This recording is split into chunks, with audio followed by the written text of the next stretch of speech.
Hello friends, welcome to Telugu share knowledge government exam preparation. ఈరోజు అత్యంత important topic అయిన ప్రాచీన భారతదేశ చరిత్రలో మౌర్య సామ్రాజ్యం కోసం క్లుప్తంగా వివరంగా తెలుసుకుందాం.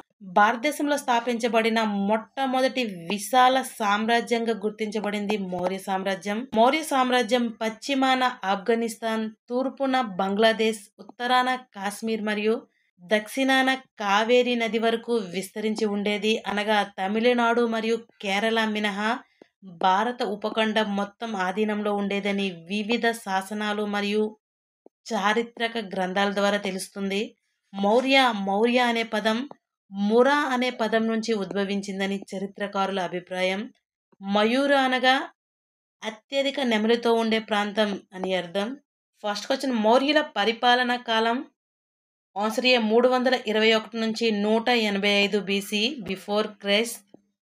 క్రీస్తుపూర్వం 321 నుంచి 185. నెక్స్ట్, మౌర్య సామ్రాజ్య స్థాపకుడు ఆన్సర్ బి చంద్రగుప్త మౌర్యుడు. మౌర్య వంశంలో గొప్పవాడు అశోకుడు, చివరివాడు బృహద్రథుడు. మౌర్య సామ్రాజ్యం యొక్క ముఖ్య రాజధాని పాటలీపుత్రం. ముఖ్య లిపి బ్రహ్మి లిపి. అలాగే ప్రధాన వృత్తి వ్యవసాయం. ప్రధాన ఆదాయం భూమి శిస్తు అంటే వ్యవసాయ భూమిపై చేసే వసూలు, భూమిపై విధించే పన్నును భూమి శిస్తు అంటారు.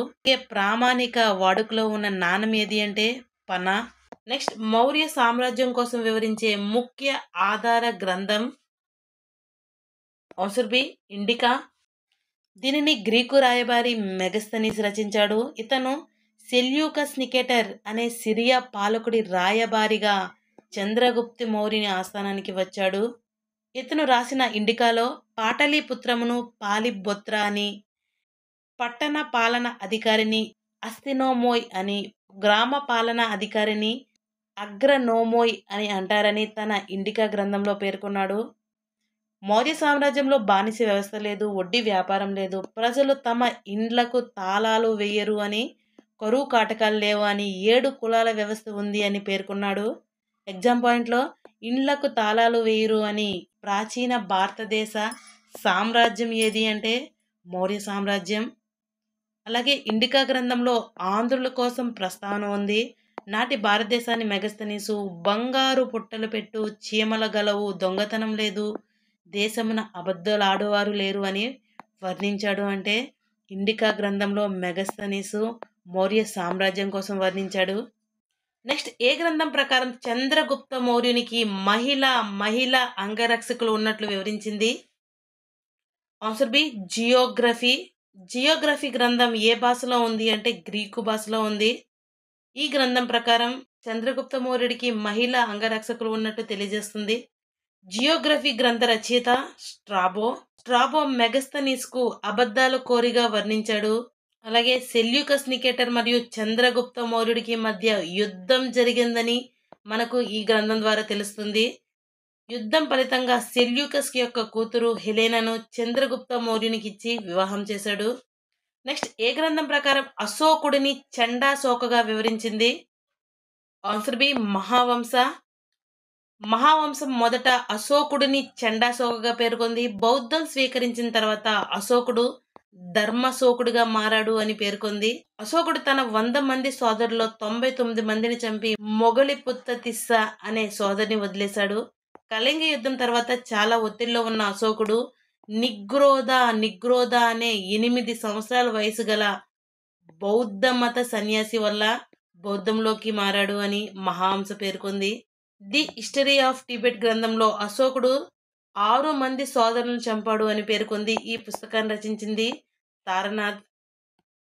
నెక్స్ట్, మౌర్యులు శాక్య వంశానికి చెందినవారు అని పేర్కొన్న గ్రంథం ఆన్సర్ బి వంశత పకాసిని.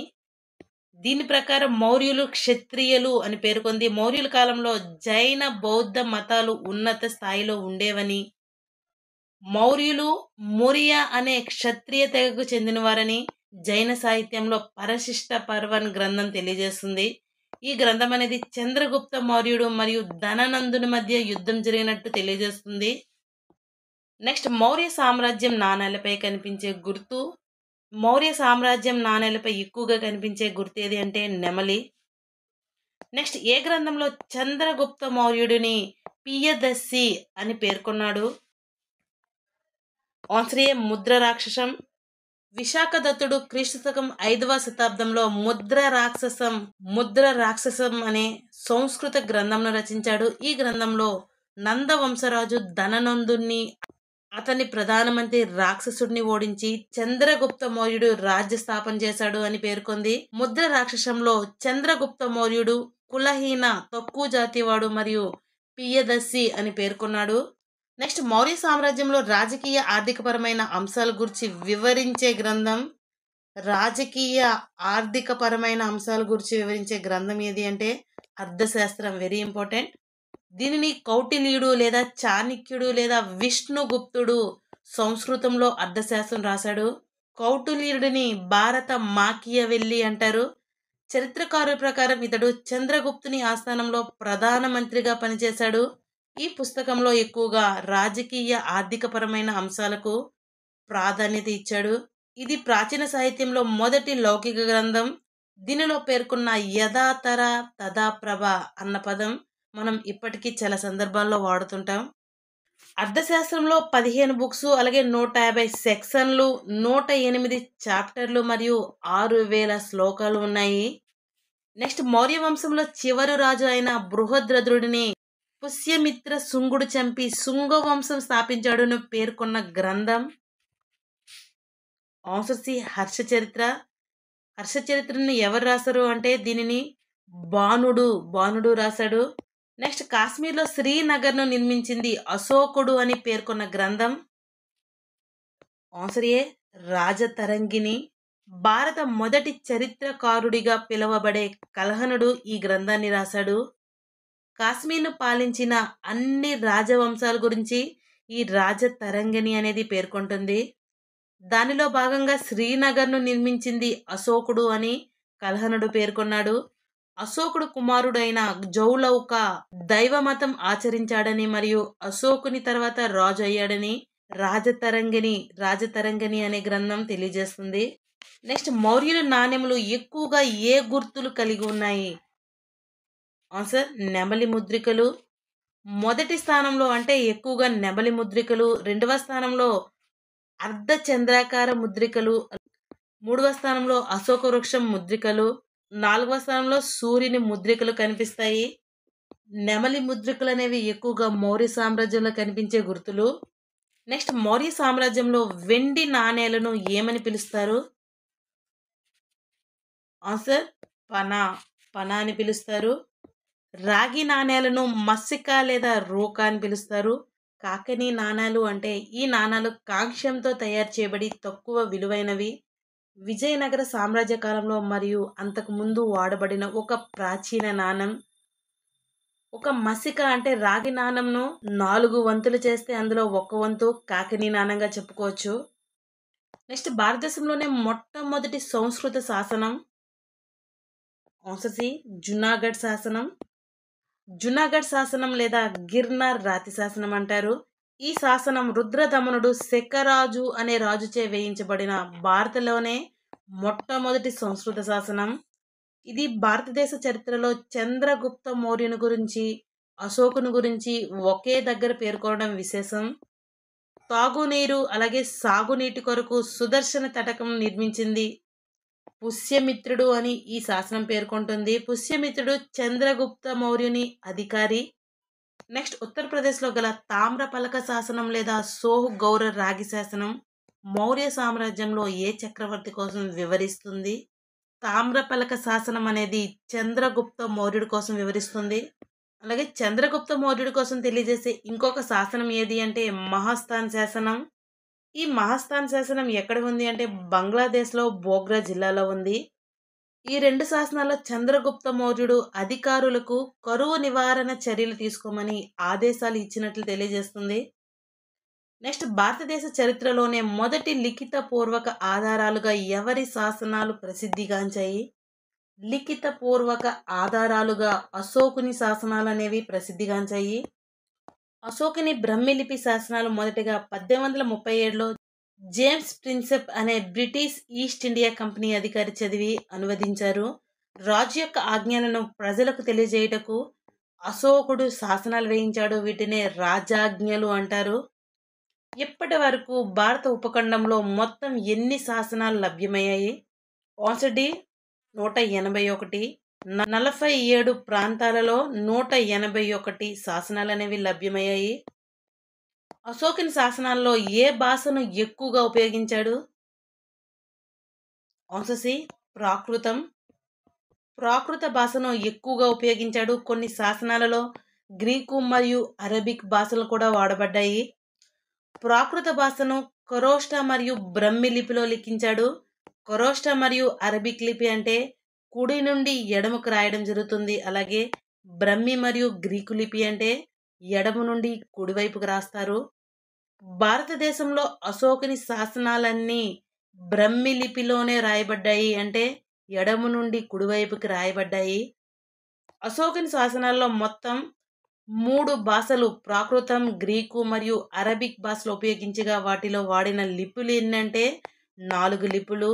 అవి ఏంటి? ఖరోష్ఠి, బ్రహ్మి, గ్రీకు మరియు అరబిక్ 4 లిపులు అనేవి వాడబడ్డాయి. నెక్స్ట్, ఆంధ్రప్రదేశ్లో లభ్యమైన అశోకుని శాసనం ఆప్షన్ ఏ మరియు బి ఎర్రగుడి శాసనం మరియు రాజుల మందగిరి శాసనం. ఎర్రగుడి శాసనం, రాజుల మందగిరి శాసనం రెండు ఆంధ్రప్రదేశ్లోనే లభ్యమయ్యాయి. ఎక్కడంటే రెండు కర్నూలు జిల్లాలోనే లభ్యమయ్యాయి. దీనిలో అశోకుడు తనను తాను పియదస్సి అని సంబోధించుకున్నాడు. దీనిలో వాడిన లిపి ఏది అంటే బ్రౌస్టెన్ పెడాన్ అనే లిపిని ఉపయోగించాడు. రాజుల మందగిరి శాసనం కర్నూలు జిల్లాలో లభ్యమైంది. ఇది ఆంధ్రప్రదేశ్లోనే అతి పెద్ద శాసనం. అశోకుని శాసనాల్లో ముఖ్యంగా 3 రకాలుగా విభజించవచ్చు. 1 రాతి శాసనాలు లేదా శిలా శాసనాలు, 2 స్తంభ శాసనాలు, 3 గుహ శాసనాలు. పెద్ద పెద్ద శిలలపైన రాజాజ్ఞలు చెక్కిస్తే వాటిని శిలా శాసనాలు అంటారు. అశోకుని మొత్తం 14 శిలా శాసనాలు వేయించడం జరిగింది. వేరే ప్రదేశం దగ్గర నుండి పెద్ద రాళ్ళు లేదా శిలలను తీసుకువచ్చి వాటిని నునుపైన స్తంభం రూపంలో మార్చి వాటిపైన శాసనాలు లిఖించి వీటిని వేరే వేరే ప్రాంతంలో వేసేస్తారు. అశోకుని స్తంభ శాసనాలలో 6 స్థలంలో 7 పెద్ద శాసనాలు లభ్యమయ్యాయి. 3 గుహ శాసనాలు. అశోకుడు 4 గుహలను బరాపర్ అంటే బీహార్లో తొలపించి వాటిని జీవక మత సన్యాసులకు ఇచ్చాడు. భారతదేశాన్ని ఏకం చేసి పాలించిన మొట్టమొదటి చక్రవర్తి చంద్రగుప్త మౌర్యుడు. నందవంశరాజు అయిన ధననందుడు చాణుక్యుని అవమానించడంతో చంద్రగుప్త మౌర్యుడి సహాయంతో ధననందుని ఓడించి పాటలీపుత్రంను ఆక్రమించుకొని మౌర్య సామ్రాజ్యాన్ని స్థాపించాడు. అలాగే మౌర్య సామ్రాజ్యాన్ని 24 సంవత్సరాల పాటు పాలించాడు.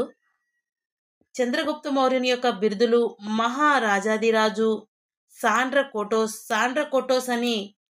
చంద్రగుప్త మౌర్యునికి ఎవరు ఈ పేరు పెట్టారు అంటే గ్రీక చరిత్రకారుడు ప్లూటార్క్ ఈ పేరు పెట్టాడు. అలాగే ఇతని యొక్క ఇంకొక బిరుదు పియదస్సి. విదేశీ మహిళలను వివాహమాడిన తొలి భారతీయ చక్రవర్తిగా ఇతని పేరుగాంచాడు. అలాగే మొట్టమొదటి భారతదేశ జాతీయ పాలకుడుగా చంద్రగుప్త మౌర్యుడు ప్రసిద్ధి చెందాడు. నెక్స్ట్, సెల్యూకస్ నికేటర్ తన రాయబారిగా మెగస్తనీస్ను, ఇండికా గ్రంథ రచయిత మెగస్తనీస్ను ఏ మౌర్య చక్రవర్తి ఆస్థానానికి పంపించాడు? సెల్యూకస్ నికేటర్ మెగస్తనీస్ను చంద్రగుప్త మౌర్యుడి ఆస్థానానికి పంపించాడు. సెల్యూకస్ పరాజయం పొందిన తర్వాత చంద్రగుప్తునితో ఒక ఒడంబడిక కుదుర్చుకొని పరో పనిసదే అంటే కాబూల్, ఏరియా అంటే హీరట్, అరకోసియా అంటే కాందహార, గెట్రసి అంటే బెలుచిస్తాన్ ప్రాంతాలకు మౌర్య చక్రవర్తికి దత్తం చేశాడు. ఈ ఫలితంగా 500 ఏనుగులను సెల్యూకస్కు ఇచ్చాడు. సెల్యూకస్ తన రాయబారిగా మెగస్తనీస్ను చంద్రగుప్త మౌర్యుని ఆస్థానానికి పంపించాడు. అదేవిధంగా సెల్యూకస్ నికేటర్ యొక్క కుమార్తె అయిన హెలీనాను చంద్రగుప్తుడు వివాహం చేసుకున్నాడు. విదేశీ మహిళను వివాహమాడిన తొలి భారతీయ చక్రవర్తిగా ఇతడు పేరుగాంచాడు. నెక్స్ట్, చంద్రగుప్త మౌర్యుడు శ్రావణ బెలగొల వద్ద నల్లేఖన వ్రతం ఆచరించి మరణించినట్లు తెలిపే గ్రంథం ఆన్సర్ ఏ పరశిష్ట పర్వన్. చంద్రగుప్తుడు భద్రబహుచే జైన మతంలోకి మార్చబడ్డాడు. అలాగే చంద్రగుప్తుడు చివరి రోజులలో జైన మతం అవలంబించినట్లు శ్రావణ బెలగుల వద్ద నల్లేఖన వ్రతం అంటే ఉపవాస దీక్ష ఆచరించి మరణించినట్లు పరశిష్ట పర్వన్ అనే జైన సాహిత్యం ద్వారా తెలుస్తుంది. శ్రావణ బెలగొల వద్ద గల జైన దేవాలయంను చంద్రగుప్త బసది అని పిలుస్తారు. నెక్స్ట్ చంద్రగుప్త మౌర్యుని సింహాసన త్యాగం కారణంగా సింహాసనంను అధిష్ఠించిన మౌర్యరాజు ఆన్సర్ ఏ బిందుసారుడు. నెక్స్ట్ మొదటి జైన మత పరిషత్ క్రీస్తుపూర్వం 310వ సంవత్సరంలో పాటలీపుత్రంలో ఎవరి అధ్యక్షతన ఏర్పాటు చేశారు?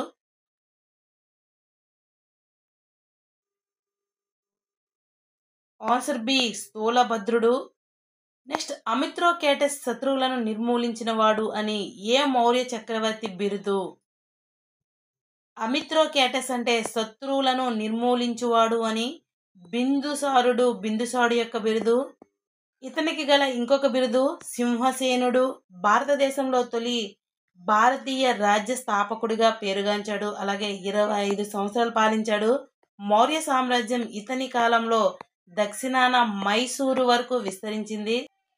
నెక్స్ట్ మెగస్తనీస్ తర్వాత చంద్రగుప్తుని ఆస్థానంలో ఉన్న గ్రీకు రాయబారిగా ఎవరిని పిలుస్తారు? ఆన్సర్ ఏ డైమాకస్ని పిలుస్తారు. ఇతని ఆస్థానానికి సిరియా రాజు ఆంటియోకస్ I తన రాయబారిని డైమాకస్ను, అలాగే ఈజిప్టు రాజు అయిన ఫిలడెల్ఫస్ తన రాయబారి అయిన డైనోసియస్లను ఇతని ఆస్థానానికి పంపించాడు. ఎవరి ఆస్థానానికి అంటే బిందుసారుడు ఆస్థానానికి డైమాకస్ను, డైనోసియస్ను పంపించారు. మెగస్తనీస్ తర్వాత చంద్రగుప్తుని ఆస్థానంలో ఉన్న రాయబారిగా డైమాకస్ను పిలుస్తారు. నెక్స్ట్ బిందుసారుడు అజీవక మతాన్ని ఎవరి ప్రోద్బలం వల్ల స్వీకరించాడు? ఆన్సర్ బి పింగళి వత్స. ఇతని ప్రధాని అయిన కల్లాటకుడు మరియు ఆస్థానంలో గల అజీవక భవిష్యవేత్త పింగళి వత్స. పింగళి వత్స ప్రోద్బలం వల్ల ఇతడు అజీవక మతాన్ని స్వీకరించాడు. ఇతడు తూర్పు మరియు పశ్చిమ సముద్రాల మధ్య ఉన్న 16 నగరాల అధిపతులను బిందుసారుడు ఓడించాడని టిబెట్ చరిత్రకారుడు తారనాథ్ అనేది రాశారు. నెక్స్ట్ బిందుసారుడు రాజ్య విరమణ సమయంలో తక్షశిల రాజ్యపాలకుడుగా ఉన్నది అశోకుడు. తక్షశిల ప్రాంతానికి పాలకుడుగా ఉన్నది బిందుసారుని పెద్ద కుమారుడైన సుసీమ పాలనా కాలంలో మౌర్య అధికారులను వ్యతిరేకంగా తిరుగుబాటు జరిగింది. బిందుసారుని రాజ్య విరమణ సమయంలో తక్షశిల రాజ్యపాలకుడిగా ఉన్న అశోకుడు తక్షశిలలో జరిగిన తిరుగుబాటులో అణచివేయాలని సిర్కాప్ శాసనం అనేది తెలియజేస్తుంది. ఇదే విషయాన్ని టిబెటన్ బౌద్ధ గ్రంథమైన దివ్యవదన కూడా తెలుపుతుంది. నెక్స్ట్ భారతదేశ చరిత్రలో ఒకే భాష ప్రాకృతం, ఒకే లిపి అంటే బ్రహ్మిలిపి, అలాగే ఒకే దమ్మ అంటే ధర్మం విధానంలో భారతదేశంలో ఐక్యమును సాధించిన మొదటి చక్రవర్తి ఎవరు? ఆన్సర్ సి అశోకుడు. మౌర్య వంశంలో గొప్ప రాజు. అశోకుడి అనగా అర్థం దుఃఖం లేనివాడు అని అర్థం. అలాగే అశోకుని యొక్క బిరుదులు దేవానాంపియ, ప్రియదర్శి. నెక్స్ట్ దేవానాంపియ అనే బిరుదు ఏ శాసనం ఆధారంగా తెలిసింది? ఆన్సర్ ఏ కాందహార్ శిలాశాసనం. అశోకుడు శాసనాల్లో ఉన్న బ్రహ్మి లిపిని 1837లో జేమ్స్ ప్రిన్సెప్ చదవగలిగాడు.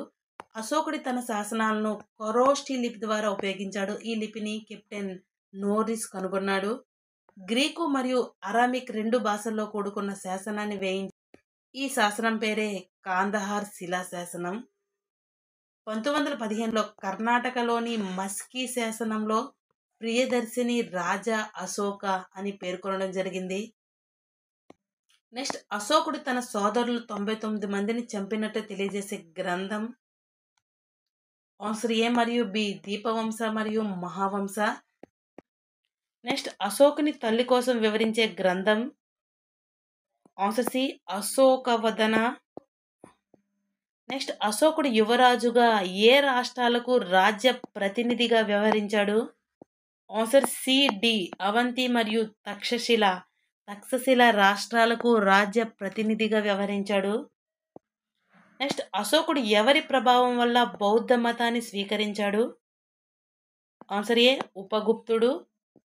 బౌద్ధ భిక్షువు అయిన ఉపగుప్తుని ప్రభావం వల్ల అశోకుడు బౌద్ధ మతం స్వీకరించాడని ఏ శాసనం తెలియజేస్తుంది అంటే బొబ్రు శాసనం. వెరీ ఇంపార్టెంట్, బొబ్రు శాసనం. నెక్స్ట్ జైన అశోకుడిగా పేరుగాంచినది? Answer C Samprati. ఇతను జైన మత గ్రంథాల ప్రకారం ఉజ్జయిని మరియు పాటలీపుత్రం రెండింటినీ రాజధానిగా చేసుకొని పరిపాలించాడు. ఇతను తూర్పు మరియు పశ్చిమ భాగాలను కలిపాడు. అలాగే తూర్పు భాగాన్ని అశోకుని మనవడైన దశరథుడు పాలించాడని మత్స్య పురాణం తెలుపుతుంది. అలాగే సంప్రాంతికి జైనం వైపుకు సుహాస్తి అనే పండితుడు జైన మతం వైపుకు మళ్లించాడు. వెరీ ఇంపార్టెంట్, ఎగ్జామ్ పాయింట్లో సంప్రాంతికి జైనం వైపుకు మళ్లించినది ఎవరు అని అడగచ్చు. నెక్స్ట్ మౌర్య వంశపు చివరి రాజు బృహద్రథుడు. బృహద్రథ సేనాని అయిన పుష్యమిత్ర శుంగుడు బృహద్రథుడిని హతమార్చి శుంగ వంశాన్ని స్థాపించాడు. నెక్స్ట్ అశోకుని తన శిలా శాసనాలలో దేనిని గురించి ప్రస్తావించలేదు? ఆన్సర్ బి ధనార్జన కోసం ప్రస్తావించలేదు. ఏ తెగలను శిక్షించడం కోసం కళింగను అశోకుడు ఆక్రమించుకున్నాడు? ఆన్సర్ ఏ నాగా తెగలను శిక్షించడం కోసం.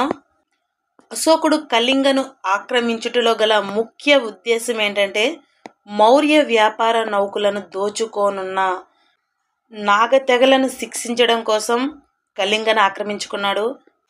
పట్టాభిషేకం జరిగిన 9వ సంవత్సరంలో కళింగ యుద్ధం జరిగినట్లు అశోకుని 13వ శిలాశాసనంలో పేర్కొనబడింది. కళింగ యుద్ధం క్రీస్తు పూర్వం 261వ సంవత్సరంలో దయానది తీరంలో అంటే ఒరిస్సాలో ఉన్న ధౌలి అనే ప్రాంతం వద్ద ఈ యుద్ధం అనేది జరిగింది. ఈ యుద్ధంలో సుమారుగా 1,00,000 మంది చనిపోగా 1,50,000 పైచిలుకులు బానిసలయ్యారు. ఆనాటి కళింగ నేడు ఒరిస్సా పేరుతో పిలువబడుతుంది.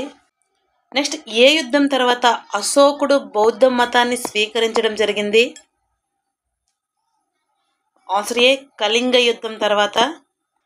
కళింగ యుద్ధం వల్ల హృదయ పరివర్తన కలిగిన అశోకుడు పేరిఘోష కంటే దమ్మఘోష గొప్పదని నిర్ణయించుకున్నాడు.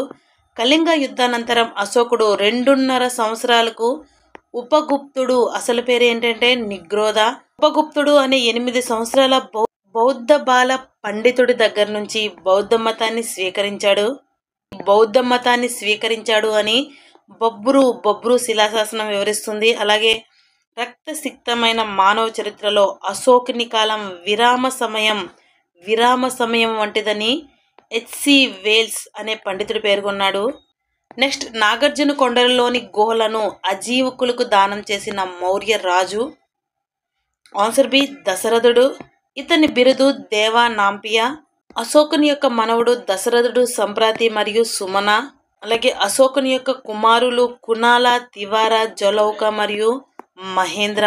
నెక్స్ట్ క్వశ్చన్ మౌర్యుల కాలం నాటి రెవెన్యూ పరిపాలన మరియు సివిల్ న్యాయముల అధికారి పేరు? ఆన్సర్ ఏ రజుక. మౌర్యుల కాలం నాటి రాజ్య పరిపాలన అధికారులు ఎవరు అంటే రజుక. రాజ్యం పరిపాలనలో సర్వోత్తమ అధికారి మరియు కీలకమైన వ్యక్తిని చక్రవర్తి అంటారు. రాష్ట్రం లేదా ప్రావిన్స్కు అధికారిని కుమారమాత్య లేదా ఆర్యపుత్ర అని. రజుక అంటే రెవెన్యూ పరిపాలన మరియు సివిల్ న్యాయముల అధికారికి రజుక అంటారు. శాంతి భద్రతలు మరియు క్రిమినల్ న్యాయముల అధికారికి ప్రాదేశిక అని. గ్రామాల అధికారిని గ్రామిణి లేదా గ్రామిక అని అంటారు. నెక్స్ట్ మౌర్యుల కాలంలో గ్రామీణ ప్రాంతాలకు సంబంధించిన సభలకు పేరు? Answer B janapada. పట్టణాలకు సంబంధించిన సభలకు పేరు పౌర. మౌర్యుల పరిపాలనా యంత్రాంగంలో 3 దశలు కలవని కౌటిల్యుడు అర్థశాస్త్రం ప్రకారం వివరిస్తుంది. 1 కేంద్ర పాలన, 2 ప్రాంతీయ పాలన, 3 స్థానిక పాలన. నెక్స్ట్ మౌర్యుల పాలనలో అధ్యక్షుడు లేని ఏకైక శాఖ? ఆన్సర్ సి మత్స్య శాఖ. మౌర్యుల పాలనలో అధ్యక్షుడు లేని ఏకైక శాఖగా మత్స్య శాఖ వ్యవహరించేది. కౌటిల్యుని అర్థశాస్త్రం ప్రకారం మౌర్యుల పాలనలో 32 శాఖలు అనేవి ఉన్నట్లుగా ఒక్కొక్క శాఖకు అధిపతిగా అధ్యక్షుడు ఉండేవాడని తెలుస్తుంది. అయితే వీరిని మెజిస్ట్రేట్లుగా పిలిచేవారని స్ట్రాబో వివరించారు. నెక్స్ట్ జంతు బలులను నిషేధించిన మౌర్య చక్రవర్తి. ఆన్సర్ ఏ అశోకుడు. పన్ను వసూలు ప్రభుత్వ ఖర్చుపై నియంత్రణ శాఖకు అధిపతి ఎవరు అంటే సమాహర్త. అలాగే వాణిజ్య విభాగానికి శాఖాధిపతి ఎవరు అంటే ప్రాణ్యాధ్యక్ష. అలాగే మార్కెట్లను పర్యవేక్షించడం శాఖాధిపతి ఎవరు అంటే సంస్థాధ్యక్ష. గనులు ఖనిజ శాఖ అధిపతిని అక్కరాధ్యక్ష అంటారు.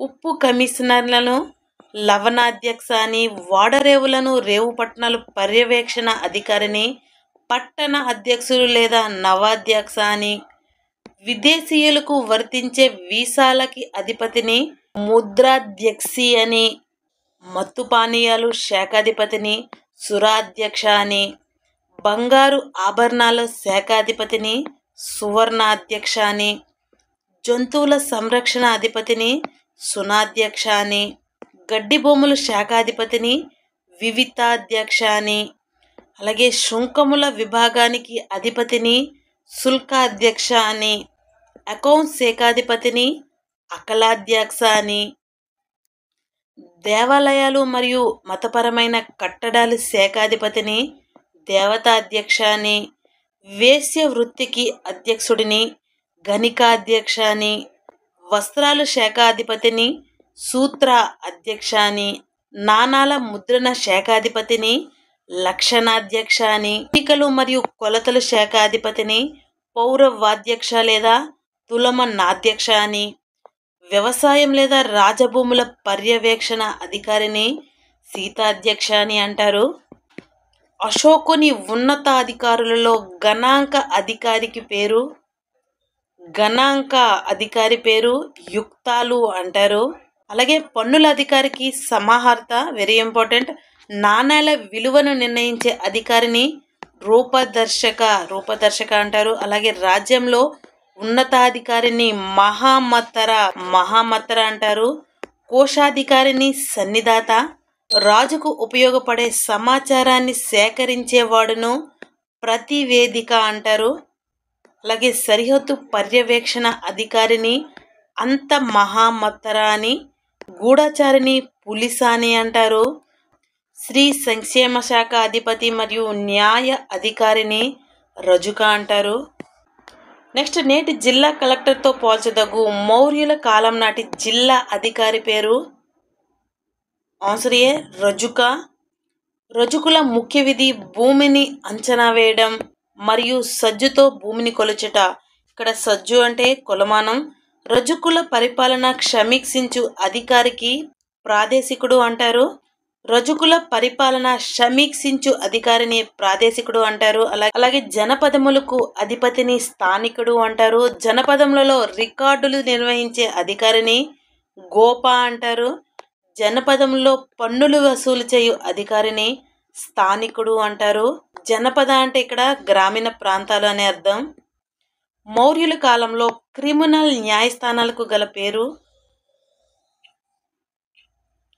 ఆన్సర్ ఏ కంటక శోధన. అలాగే సివిల్ న్యాయస్థానాలకు పేరు ధర్మస్య. మౌర్యుల కాలంలో రాజధానిలో గల అత్యున్నత న్యాయస్థానాధికారిని ఏమంటారు? ఆన్సర్ సి ధర్మమాధికారిన్ అని అంటారు. ప్రాదేశిక స్థాయిలో గల న్యాయపాలన అధికారులను అమాత్యులు అంటారు. జిల్లా స్థాయిలో గల న్యాయపాలన అధికారులను ప్రదేశిత్రులు అంటారు.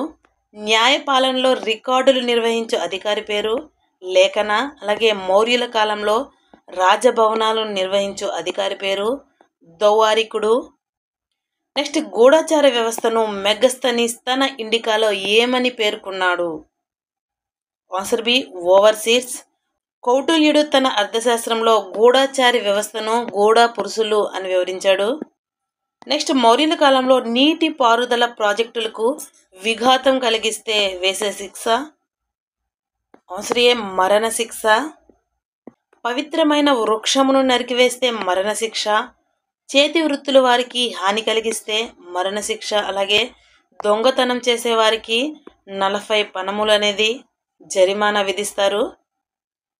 ఇవన్నీ మౌర్యుని కాలంలో వేసే శిక్షలు. బలి పన్నును రద్దు చేసి బాగా బాగా అనే పన్నును విధించిన మౌర్య చక్రవర్తి? ఆన్సర్ సి అశోకుడు.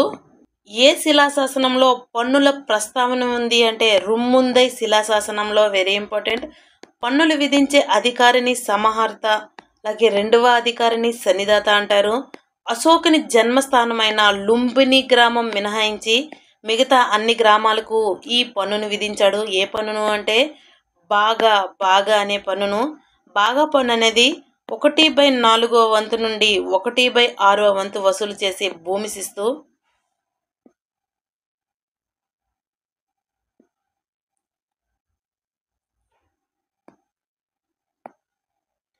మొఘలుల కాలంలో సైనికులకు సరఫరా చేయు గ్రామాలను ఏమంటారు? ఆన్సర్ ఏ ఆయుధీయులు అంటారు.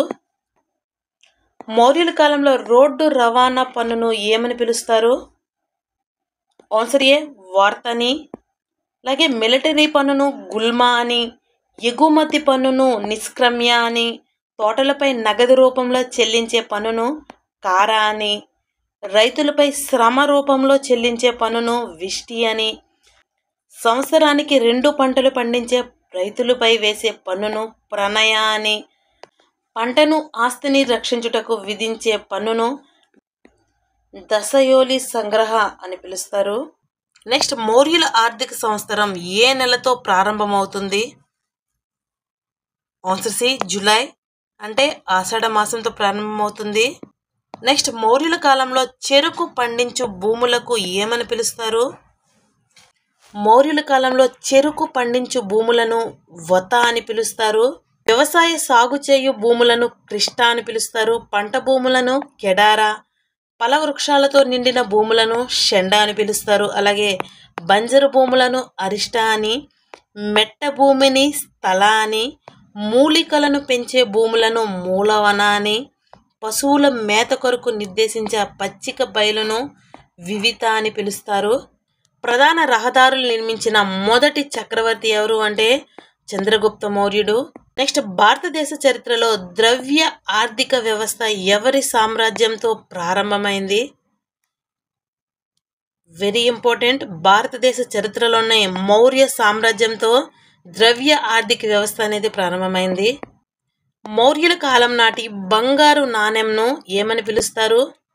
మౌర్యుల కాలం నాటి బంగారు నాణ్యానికి పేరు తొల, వెండి నాణ్యానికి పన అని పిలుస్తారు. మిశ్రమ లోహాన్ని కర్షపన అని పిలుస్తారు.